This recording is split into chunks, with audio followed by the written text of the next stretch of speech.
వాళ్ళకి ఆ రోజు అనేది ఒకటి వస్తుందండి.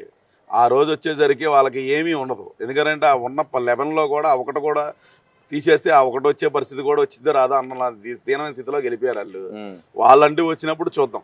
ఉమ్. సరే. ఎందుకంటే ప్రజలకి వాళ్ళనేది వాళ్ళ ప్రతిపక్ష పాత్రలో ఎక్కడ కూడా హుందాతనంగా వెళ్ళట్లేదు కాబట్టి ప్రజలే వాళ్ళని తిరస్కరించే పరిస్థితి. ఉమ్, కూటమి నాయకులు డెవలప్మెంట్ చేసుకుని వెళ్తున్నారు కాబట్టి ప్రజలకు కూడా ఎవరు అభివృద్ధి చేస్తున్నారో, ఎవరు విధ్వంసం సృష్టించాలని చూస్తున్నారో ప్రజలు అర్థం చేసుకుంటున్నారు. ఉమ్, దాని గురించి ఇంకా పట్టించుకోవాల్సిన అవసరమే లేదండి. ఏదో ఒకటి వాళ్ళు రాష్ట్రంలో ఏదో మేము మనుగడ సాగిస్తున్నామని చెప్పని మాజీ ముఖ్యమంత్రి ఒక మావిగానని ఈ కూటమి ప్రతిపక్ష నాయకులు విమర్శించడం ద్వారా ఏదో జనాల్లో కనబడటం కోసం తప్ప వాళ్ళని పట్టించుకునే పరిస్థితి జనాభాకి లేదు. అంటే పిచ్చోడికి రాయి దొరికితే ఎట్టి ఇసురుతాడో తెలియదునండి. అలాగా ఆ నాయకుడు ఓ పిచ్చోడు ఏదో రాయి ఇసురుతానే ఉంటాడు.